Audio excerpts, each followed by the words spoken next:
오늘 우리에게 주신 말씀은 에베소서 2장 8절에서 10절이 되겠습니다. 찾으신 후에 저와 여러분이 한 절씩 교독하시고 마지막 절은 다 함께 합독하시겠습니다. 에베소서 2장 8절에서 10절입니다.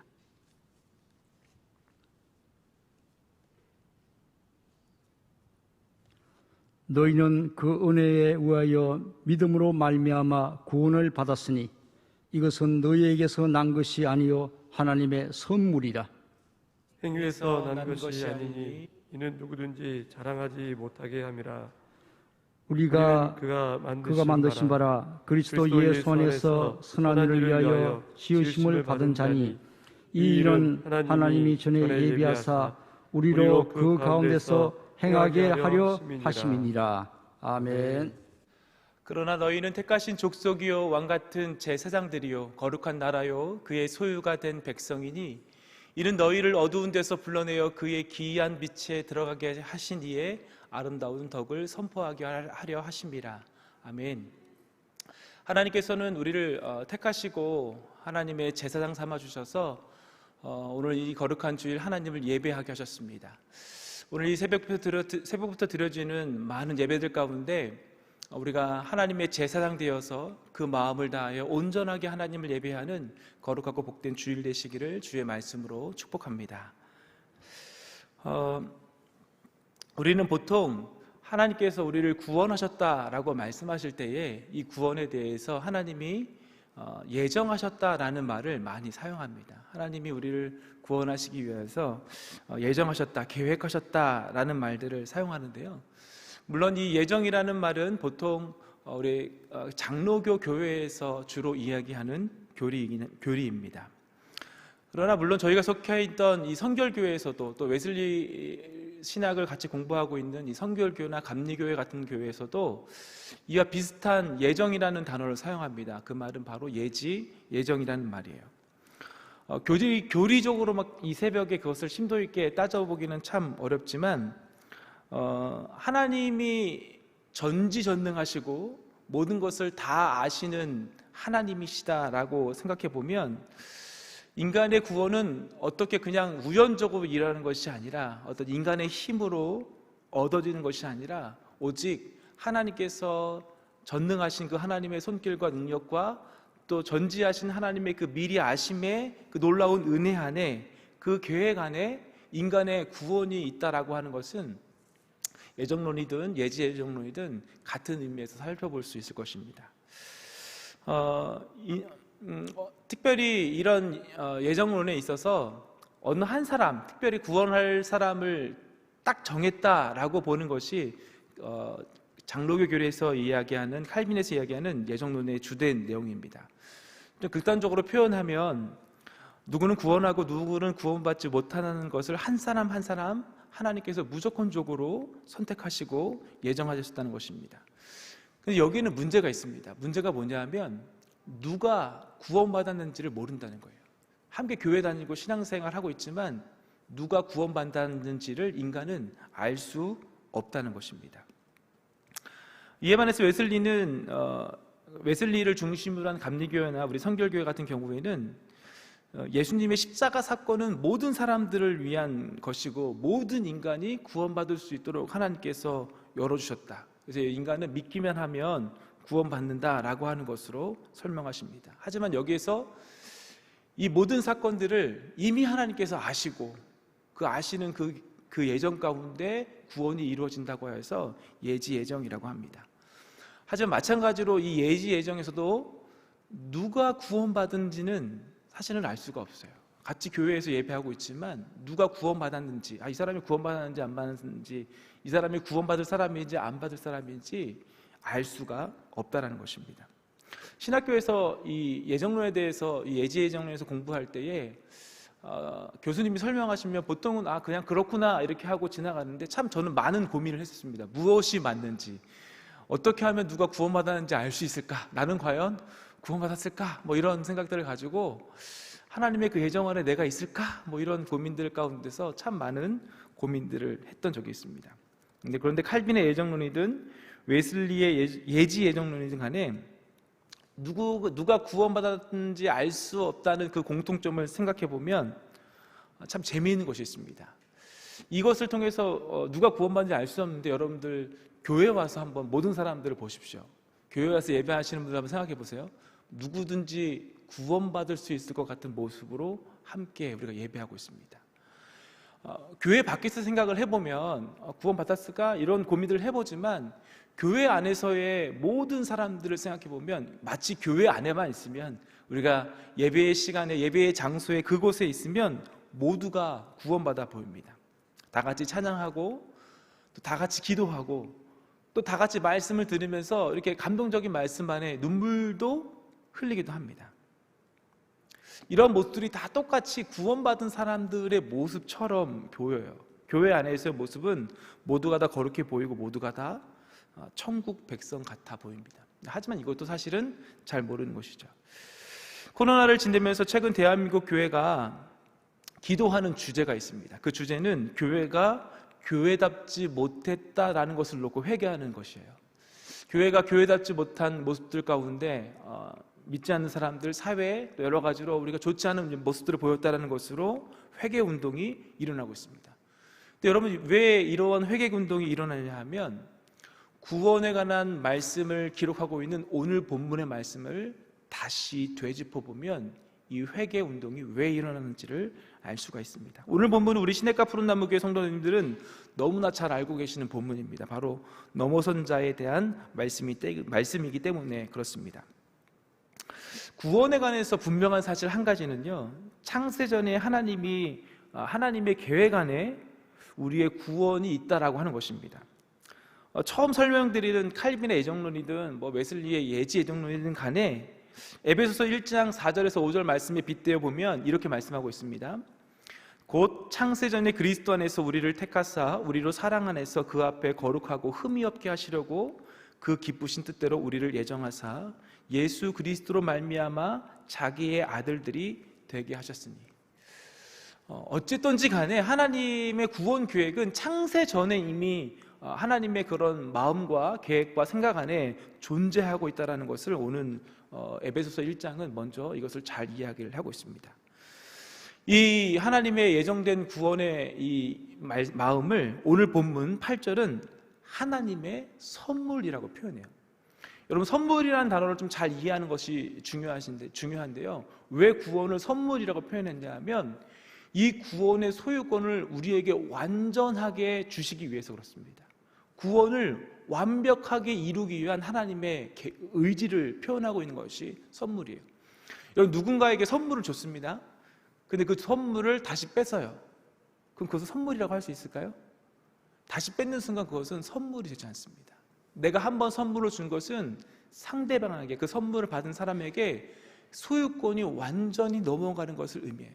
하나님의 이 구원의 계획이 우리를 이렇게 구원하시겠다고 하는 하나님의 의지가 담겨 있습니다. 그런데 이 하나님의 계획이 우리에게 선물로 주셨고, 이 선물로 주신 계획은 창세 전에 계획하셨다라는 것이에요. 근데 오늘 본문 이어지는 10절 말씀을 다시 보게 되면 이 하나님의 창세 전의 이 구원의 계획이 단순히 이 계획, 하나님 우리를 구원하시겠다고 하는 이 계획이 이 구원이라고 하는 문제로만 끝나지 않는다는 것을 말씀하고 있습니다. 본문 10절 말씀을 한번 다시 같이 읽어보도록 하겠습니다. 시작. 우리는 그가 만드신 바라 그리스도 예수 안에서 선한 일을 위하여 지으심을 받은 자니 이 일은 하나님이 전에 예비하사 우리로 그 가운데서 행하게 하려 하심이니라. 물론 이 말씀은 우리가 구원받은 이후의 삶이 어떠해야 하는지를 말씀하고 있는 것입니다. 그런데 이 말씀을 좀 더 정확하게 표현하면 하나님의 구원의 계획은 이것까지 포함되어져 있다는 것이에요. 하나님의 계획은 우리를 구원하시는 것이 단순히 우리를 구원하시는 것으로만 끝나시는 것이 아니라 이 10절 말씀을 이루는 것까지 하나님의 계획 안에 포함되어져 있다는 것입니다. 그러니까 이것을 온전히 이루지 않으면, 이 10절의 말씀이 온전히 이루어지지 않으면 우리는 완벽하게 구원받았다라고 말할 수 없다는 것이에요. 하나님의 계획은 단순히 우리가 구원받는 것으로 끝나는 것이 아니라 선한 일을 하며 우리의 삶이 선한 영향력을 나타내며 선한 일을 행하면서 살도록 계획하셨다는 것이에요.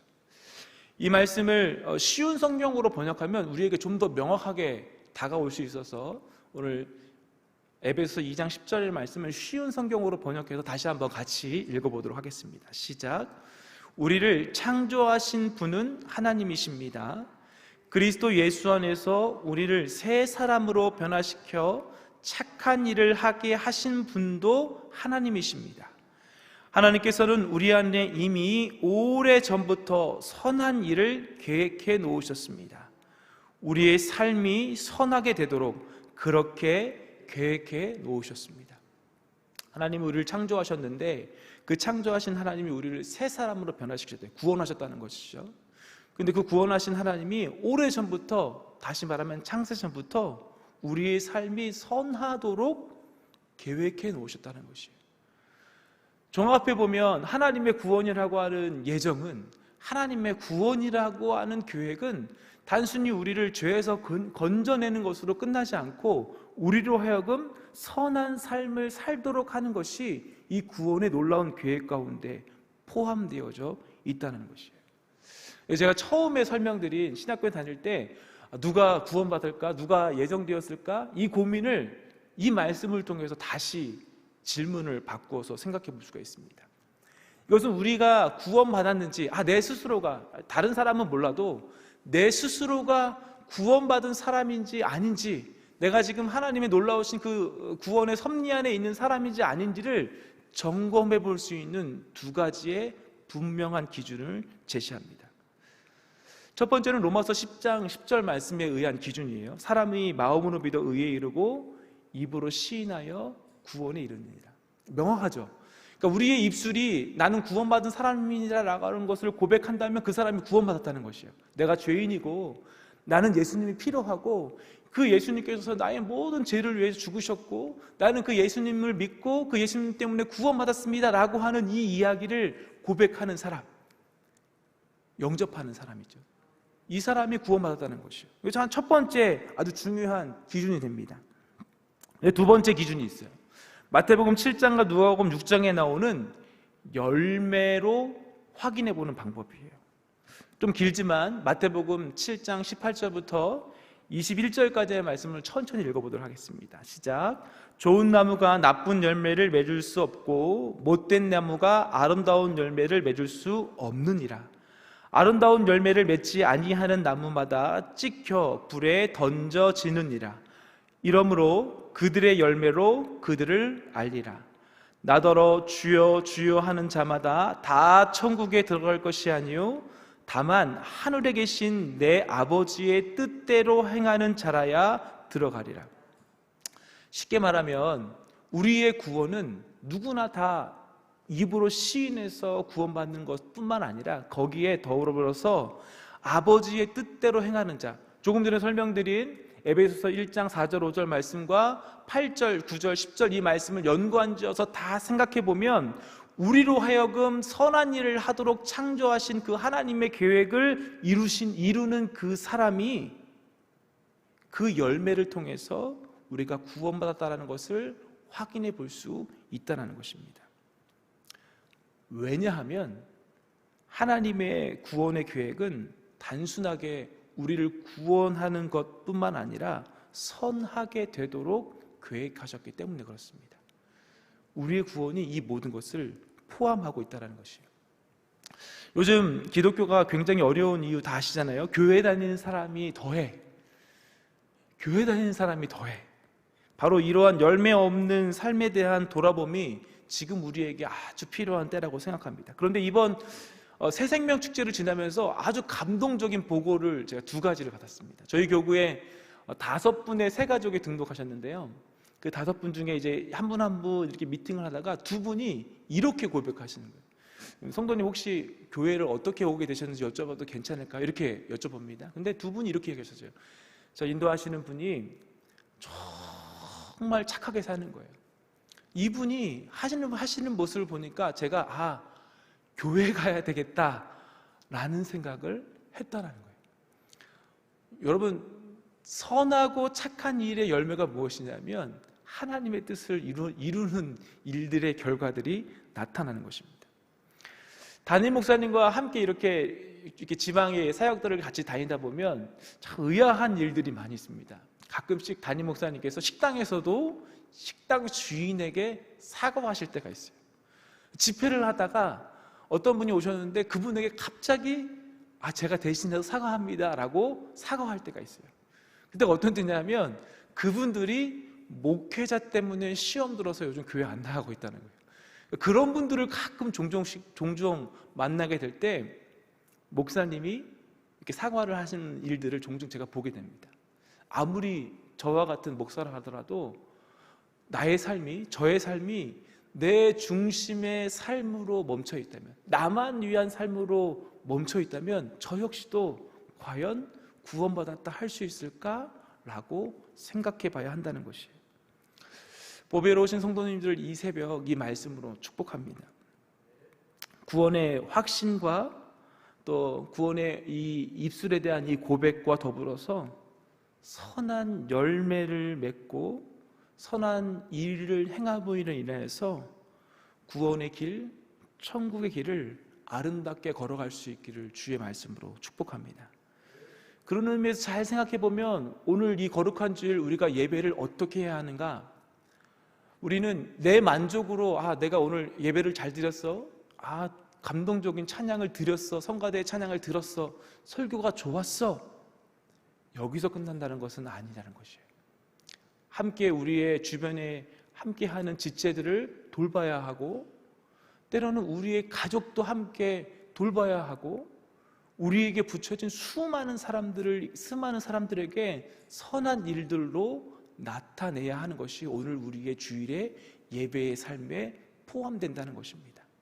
기도하고 찬양하고 말씀 듣는 것이 예배의 전부가 아니라, 우리의 신앙의 전부가 아니라 우리의 선한 삶으로 다른 사람들을 세워나가는 것이 우리의 신앙의 전부라는 것입니다.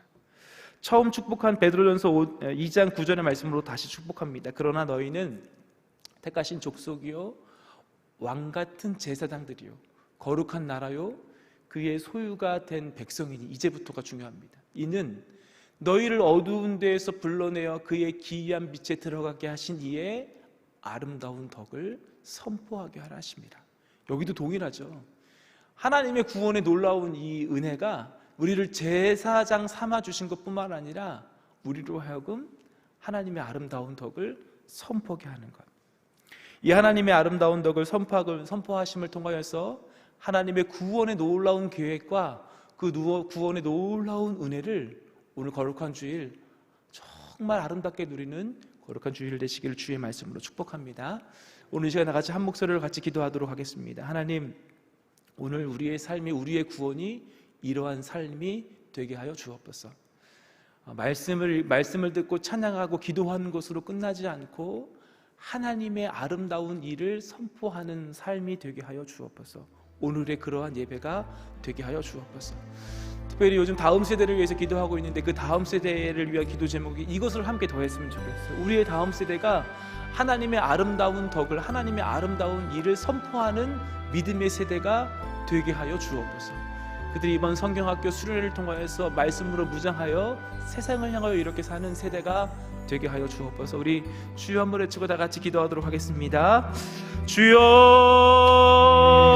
거룩하신 주님, 우리의 삶을 하나님이 거룩하게 하시고 새롭게 하여 주시며 구원하여 주셔서 오늘도 이 거룩한 주일 하나님의 전에 나와 예배할 수 있는 은혜를 주시니 감사합니다. 하나님이 놀라우신 은혜에 오늘도 우리의 심령이 깨어서 하나님을 온전히 예배할 수 있도록 주여 도와주옵소서. 우리를 제사장 삼아주시는 하나님, 그 마음을 품고 온전하게 하나님을 예배할 수 있도록 도와주시되, 특별히 우리에게 주신 아름다운 덕을 선포하게 하신 주의 하나님의 선한 일을 하게 하도록 우리를 구원하신 하나님의 그 놀라운 계획하심을 이루는 거룩하고 복된 주일이 되도록 우리의 삶을 붙잡아 주옵소서. 그러한 삶이 하나님께 드리는 예배가 되도록 우리를 붙잡아 주옵소서. 특별히 코로나의 어려움 중에 참으로 삭막하고 어려운 시대에 하나님의 아름다운 덕이 각자의 심령을 받아 선포되어 이 세상의 심령들을 깨워 되게 하여 주시고, 하나님 잃어버린 영혼들이 이 놀라운 일들을 통하여 살아 돌아오는 하나님의 놀라운 기뻐하심의 일들이 일어나도록 주여 도와주옵소서. 하나님, 우리가 직분으로 하나님, 그리고 우리가 그저 예배하는 것으로, 그저 우리가 말하는 것으로 끝나지 않게 하시고, 우리의 삶이 살아계신 하나님을 품고 살아계신 하나님을 대신하여 사는 아름다운 선한 삶이 되도록 우리를 붙잡아 주옵소서. 창세전에 우리를 그렇게 계획하시고 우리를 그렇게 예정하신 하나님의 놀라운 뜻이 오늘 우리의 삶 가운데 이루어지게 하시길 소망합니다. 그것을 보시기 원하시는 하나님의 놀라운 계획이 오늘 우리의 예배 가운데, 오늘 우리의 삶 가운데 일어나게 하여 주옵소서. 우리의 다음 세대가 이 놀라우신 은혜를 품는 세대가 되게 하시길 소망합니다.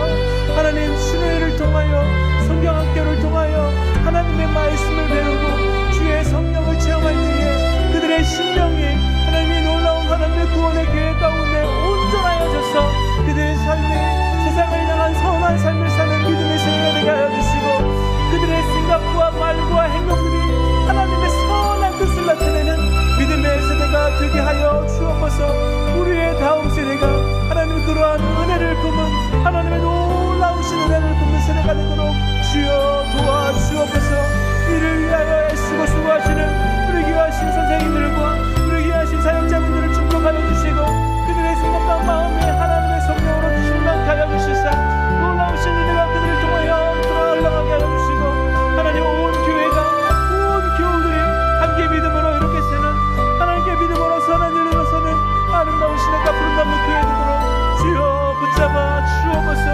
믿는 그리스도인들은 다르다, 믿는 그리스도인들은 다르다. 이러한 이야기들이 우리를 통하여서, 오늘 우리의 예배를 통하여서, 오늘 우리의 삶을 통하여서 들려주도록 하나님